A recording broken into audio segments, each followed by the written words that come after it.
Welcome to War Room, the official podcast of the U.S. Army War College online journal, graciously supported by the Army War College Foundation. Please join the conversation at warroom.armywarcollege.edu. We hope you enjoy the program. Greetings and welcome to the War Room Podcast. I'm Colonel Chris Wyatt, Director of African Studies at the U.S. Army War College. Today's podcast covers a rather broad topic, namely the United States and Africa in the 21st century.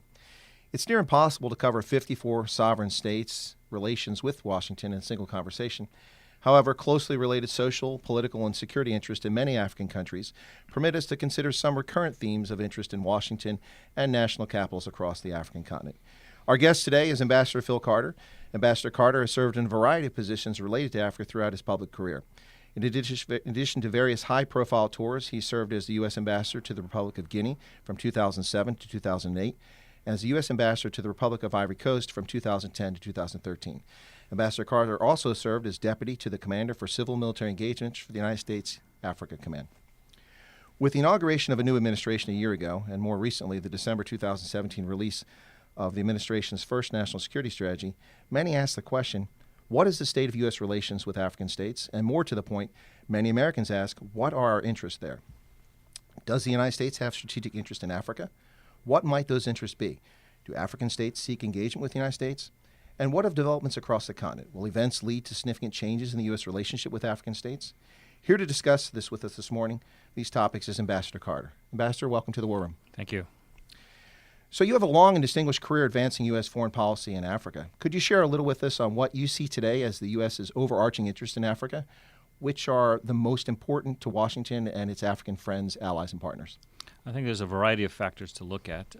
One is, I think, the more clearly the most thing that applies to the United States is the question of our own prosperity, our own wealth, our own levels of productivity. And in that context, you know, the world is interconnected.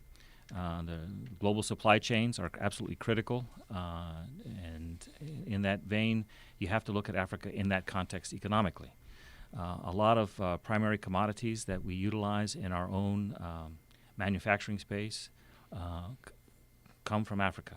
If you like a cell phone, you have to like Africa because some of the more critical elements, these rare earths, are found on the continent.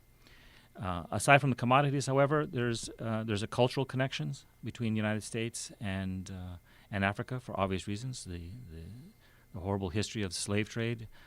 We have descendants of Africa with us in our society, and they're fundamental aspects of our American culture. In addition to that, you also have the issue of security, and since 9/11 in 2001. Africans have been joined with us in the struggle against terrorism. And in fact, as we speak now, Africans are fighting the fight, making some of them the ultimate sacrifice in this struggle on behalf of their own communities, but in a global struggle that the United States completely supports. So you have those factors. In addition, you have to look towards the future. We have a situation developing in Africa that has to be taken into consideration insofar as that as we look to the future, the role of Africa in the global supply chain in terms of population movements, in terms of agricultural production, humanitarian issues that we also have to confront, will play an increasingly important role. So it's interesting. The ties are quite extensive, actually, it appears. Most folks probably don't realize that. You mentioned economic, social, cultural, and also the security issues.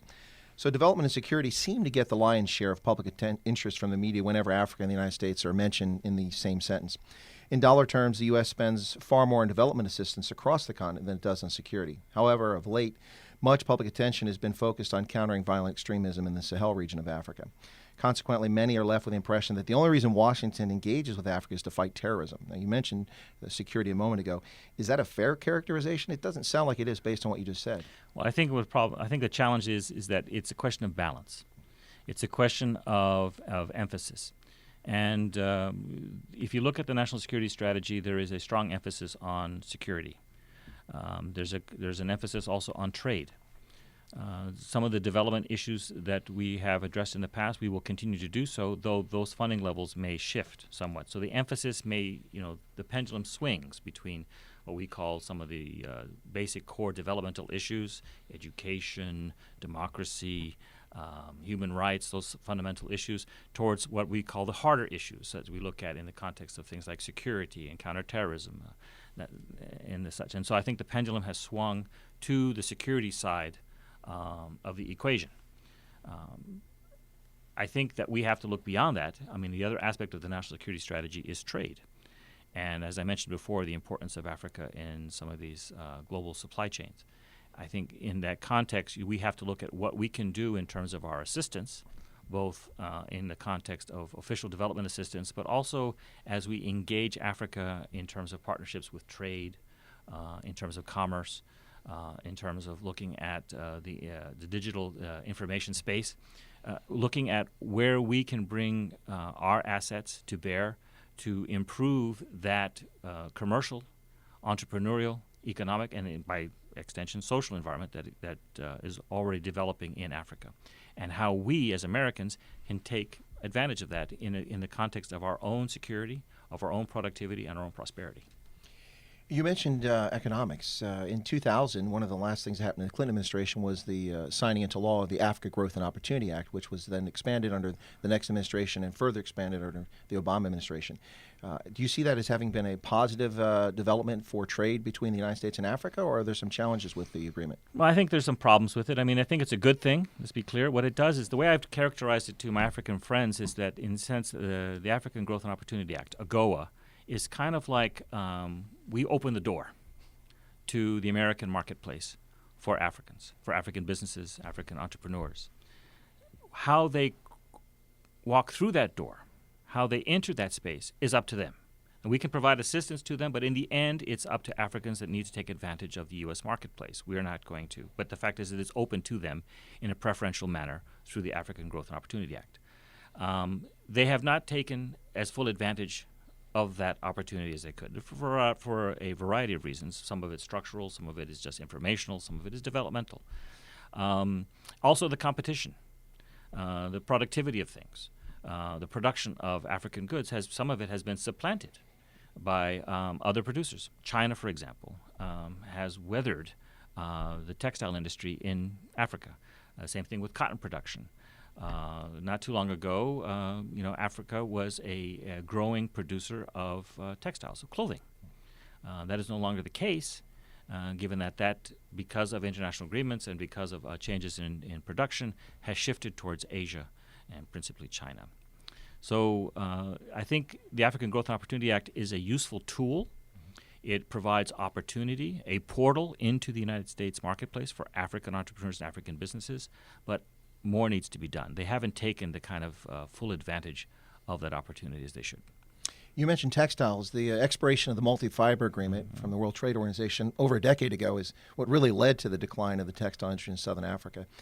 Has AGOA given an opportunity to counterbalance that? It doesn't. Don't get the impression. No, I don't think so. What it does is AGOA hasn't. AGOA is not It's not a trade regime, all right? It's as I said, it's kind of like a preferential treatment, but it's not a free trade zone with Africa. It offers opportunities, tariff preferential treatment for African products that are produced in Africa to enter the U.S. marketplace. So moving from the economic issue, the United Nations, the World Bank, the African Development Bank, and countless analysts have recently been pointing out that Africa is undergoing a demographic surge that will lead to a near doubling of the continent's population from approximately 1.3 billion today to nearly 2.3 billion by the year 2050, which means that at that point, 1 in 5 humans on the planet will be an African in Africa. For a continent that currently represents less than 2% of global trade, this would appear to be an immense challenge for the future. What are your thoughts about this demographic surge? I think it's a critical issue. I think it is something that the world needs to take notice of. The African population essentially is going to double. It will become the largest labor pool on the planet. You mentioned 1 in 5 people on the planet by 2050 will be an African. 1 in 10 will be a Nigerian. You have tremendous potential. There will also be as it is today, Africa is the youngest continent on the planet, and it will continue to be the youngest continent on the planet. The median age right now in Africa is around 18 years. Very young.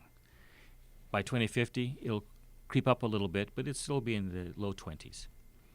So you have a youthful population, a large population, an effective a labor pool that's going to be interested in looking for jobs, and they're going to be increasingly urbanized.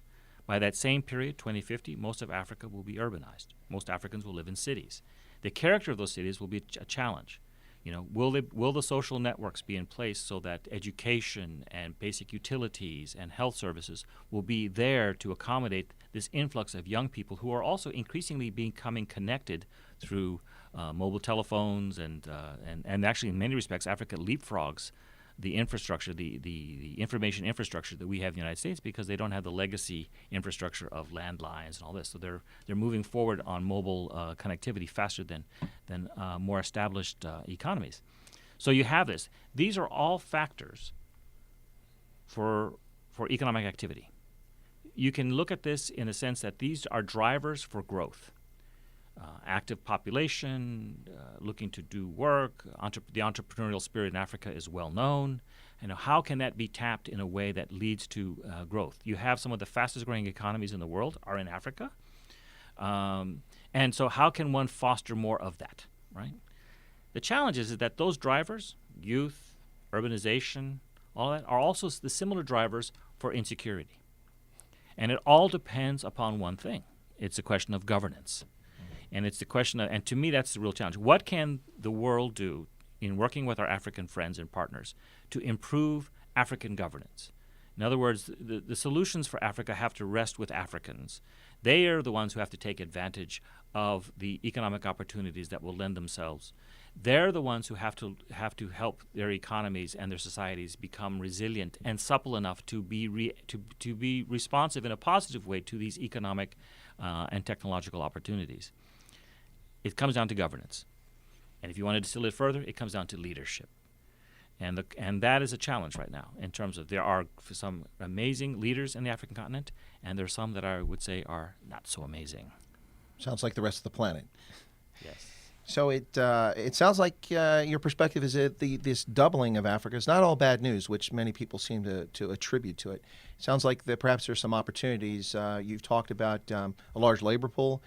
I would imagine that there would be a large and growing middle class or those with disposable income as potential consumers for a larger consumer market. Would the issue be, you mentioned governance and leadership, would education also play a role in that? That's part and parcel of it. I mean, you can have a large labor pool, but you want an educated labor pool. You want a labor pool that's able to take advantage of the technological innovations that the world is going to utilize and adopt and adapt to. And so you need that, as I mentioned, resilience and suppleness to be able to take advantage of those opportunities. Education is woefully inadequate right now in Africa, generally, as a general rule. And I'm not talking about the basic R's, reading, writing, arithmetic. I'm talking about the ability to utilize the new technologies in terms of coding, in terms of information technology, in terms of electronics. I keep coming back to this issue of global supply chains. Those are incredibly complex. It's just not the idea of a miner providing, digging rare earth and putting it in a large dump truck, and that there's a whole chain, there's a whole logistics chain that's involved. There's a processing chain, and the hope is that Africans will become more involved in providing that value-added component to that supply chain. Moving up the value chain. Exactly. And so to do that requires know-how. To do that requires investment. To do that requires an educated populace. And so those are the challenges and opportunities I would submit to you. And Africans are moving. Everyone talks about the migration of Africans across the Mediterranean, 175,000. It's a challenge for the European Union. But within the continent itself, the movements are even more dramatic. And I think also if you look at these nodes of concentration, you have these areas of these urban areas. You have Johannesburg, Pretoria, Tshwane, which makes up 40% of South Africa's GDP. You have tremendous flow of people in and out of that area. You have the Nigeria, Cotonou, Lomé, Accra, Cote d'Ivoire corridor. You have a Swahili corridor. You have Nairobi, you have Mombasa, you have Dar es Salaam. These are all areas. You have a northern one between, you have Tunisia and Morocco. These are nodes where places are happening. And to me, in one sense, sometimes perhaps we have to look to the future beyond the issue of the nation state. You have to look at, because cities will become very important, and how does one look at connecting to those cities and to those clusters of cities that can bring increased value to that value chain that we're talking about for the future economy of Africa and the world. It's interesting, the discussion talking about migration. It's something that we don't hear often about is the intra-African migration. It's huge. South Africa, a population of just over 50 million, 55 million roughly today. At least 5 million of those are Africans who've moved there since 1994.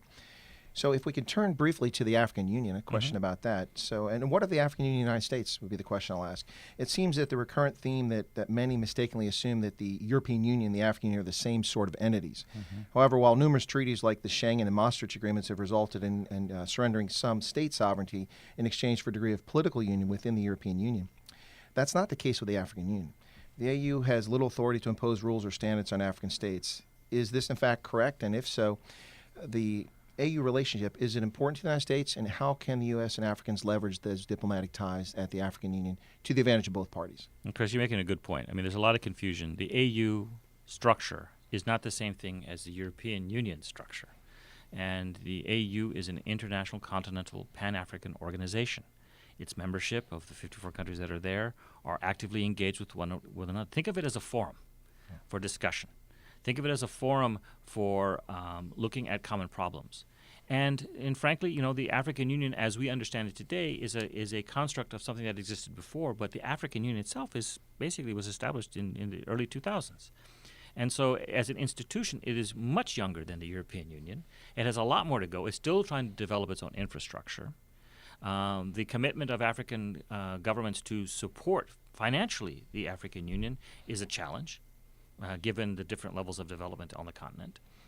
More importantly, within the structure of the African Union itself, the emphasis is kind of a devolved sense of authority towards the regional economic communities and they are the ones who are the primary decision makers. And from that, the African Union then provides additional support. So when you're looking at common standards, when you're looking at trying to improve communication, when you're looking at early warning systems for agricultural issues or for humanitarian response, the African Union has a constructive role, to be a forum by which people can come together and find common solutions continentally, or reinforce actions taken by these regional economic communities. The challenge is that the African Union, African members have not surrendered their sovereignty to the African Union as in terms of economic space or and regulatory environment, as you've seen in Europe.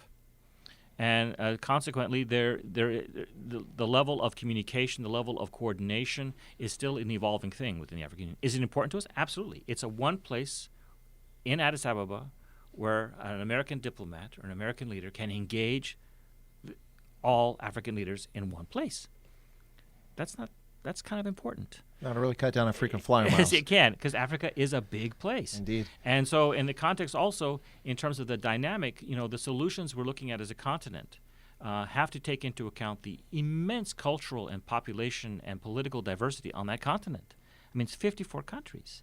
And so, to think of Africa as a unitary whole is mistaken.